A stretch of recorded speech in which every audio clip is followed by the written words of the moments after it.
Алмаз Акынжанович, менде bir эки маселе бар ушу Жумгал району боюнча, Нарын областынын. Ошол боюнча көйгөйлөрдү айтып кетейинчи. Мына Жумгал району жана билим берүү боюнча да, ушул жерде министр өзүнүн буйругун чыгарып, ошол районго буйрук берип түшүрүптүр. Районо болсо ошол жана оптимизация боюнча да, Алмаз Акынжанович. Анан кийин бир мектептен бир мектепке кошобуз деп, жалаң ошондон мына элдин баары ызычы болуп, ошол районунун алдына барышып ызычы кылышты да. Бул 2 айдан бери келаткан маселе да. Анан кечээ ошо буйругун жокко чыгарды окшойт.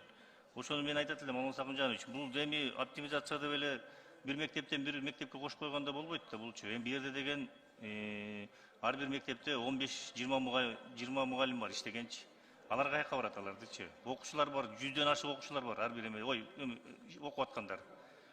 Анан кийин алардын еще жана километрлери канча барат? Кышында суук аякта билесиздер да. Минус 20-30 градуска чейин суук болот. Анан балдар, жаш балдар кантип алат бир айдан бир айылга барышат.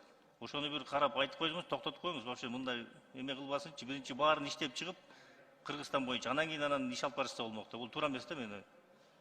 Ошол боюнча. Ортолор километрлерин да санап койсо болмок да. 9-10 километр экен. Анан ошол жака эмне менен барышат алар? Ошол боюнча айтайын дегем. Ошону бир карап, министрге айтып коюңузчу.